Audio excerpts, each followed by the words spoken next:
So hello, welcome to the 13 chapter of physics जो कि है कैपेसिटेंस। तो कैपेसिटेंस में हम लोग बेसिकली बात करते हैं कि दो पैरेलल प्लेट्स रहती है जिसपे इक्वल चार्ज रहता है, यहाँ पे प्लस क्यू तो माइनस क्यू, जिनके बीच का डिस्टेंस बेसिकली डी हम लोग कंसीडर करते हैं। एंड ये एक टर्मिनल वोल्टेज से कनेक्टेड है जो कि बेसिकली वी है। तो यहाँ पे सबसे पहले जो फॉर्मूला बनता है वो होता है Q is equal to C V. Q यहाँ पे चार्ज है, V यहाँ पे ये पोटेंशियल है, पोटेंशियल डिफरेंस, एंड C यहाँ पे जो बेसिकली है कैपेसिटेंस है।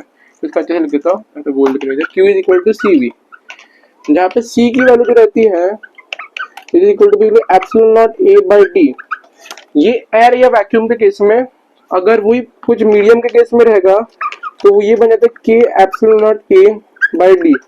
बेसिकली फिजिक्स के क्वेश्चन में कंफ्यूजन हो जाता है कि कुछ मीडियम में अगर हम चीजों को डाल दे तो वो चीज में परमिबिलिटी से मल्टीप्लाई करने का कि डिवाइड करने का।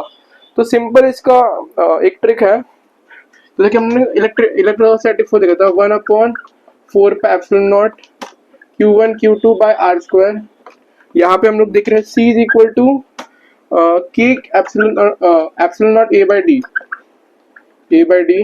ओके, तो वो केस में हमने डिवाइड किया था, फोर्स के केस में हम लोग डिवाइड करते हैं, कैपेसिटेंस के केस में हम मल्टीप्लाई करते हैं। तो सिंपली याद रखो कि जो परमेबिलिटी रहता है यानी कि K, वो बेसिकली इससे मल्टीप्लाई होता है, एप्सिलॉन नॉट से मल्टीप्लाई होता है।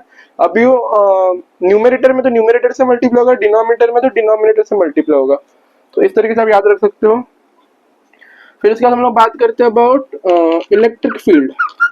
तो उसकी जो वैल्यू रहती है it is basically equal to Q upon epsilon not A। Okay, Q upon epsilon not A के बराबर रहती है। फिर उसके बाद हम लोग बात करेंगे कि फोर्स की वैल्यू कितनी रहती है। तो इससे याद रखना it is integration of E dot D Q. अब इसको हम लोग इंटीग्रेट कर देंगे तो ये बन जाएगा Q square upon 2 epsilon not A। Okay, और फिर अभी एनर्जी की हम लोग बात करें तो एनर्जी का जो फॉर्मूला रहता है वो रहता है हाफ CV स्क्वायर। ओके, तो ये पहला पार्ट है, इसको आप याद रखना। फिर हम लोग सेकेंड पार्ट की बात करते हैं यहाँ पे, जो कि है charging and discharging. Charging and discharging.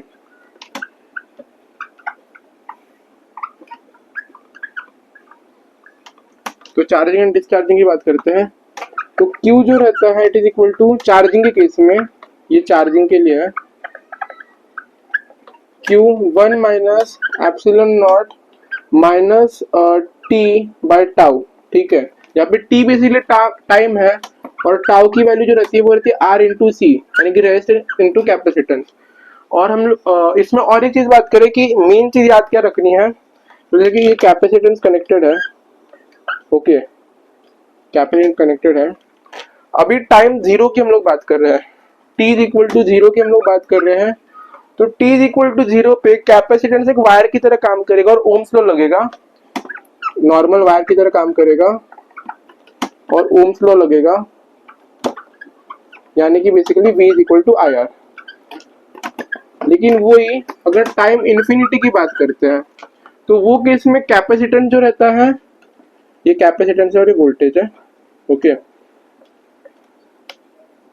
तो टाइम इन्फिनिटी पे एक ब्रोकन वायर की तरह काम करेगा, ब्रोकन वायर, और इसमें से कुछ करंट पास नहीं होगा, आई जो कुछ जीरो होगा, इसमें कुछ भी करंट पास नहीं होगा। यानी कि ऐसा सर्किट में दिया गया है आपको, यहाँ पे कुछ रेजिस्टेंस है, यहाँ पे कैपेसिटेंस जोड़ा गया है, और आपको टाइम इन्फिनिटी की बात करें तो इसमें कुछ करंट पास नहीं होगा, तो आप इसको बस इग्नोर कर सकते हो क्वेश्चन में। ओके, एंड फिर अभी उसकी बात करते हैं चार्जिंग डिस्चार्जिंग की। तो डिस्चार्जिंग का जो फॉर्मूला रहता है वो रहता है Q is equal to Q naught E to the power minus T by tau. Okay, minus T by tau. और फिर अभी हम लोग बात करते हैं कैपेसिटेंस का, अगर हम लोग पैरेलल और सीरीज में ज्वाइन करें तो क्या होता है। तो अगर हम लोग सीरीज में ज्वाइन करें तो ये बेसिकली रेजिस्टेंस का उल्टा रहता है। रेजिस्टेंस अगर सीरीज में डायरेक्टली ज्वाइन होता है और पैरेलल में रेसिप्रोकल में ज्वाइन होता है। लेकिन ये केस में जो 1 अपॉन उल्टा रहता है, C equivalent equal to 1 upon C1 plus 1 upon C2 and so on. और पैरेलल के केस में C equivalent is equal to C1 plus C2 and so on. तो इतने ही कुछ कंसेप्ट जो आपको चैप्टर में याद रखना है। That's it for this video, thank you.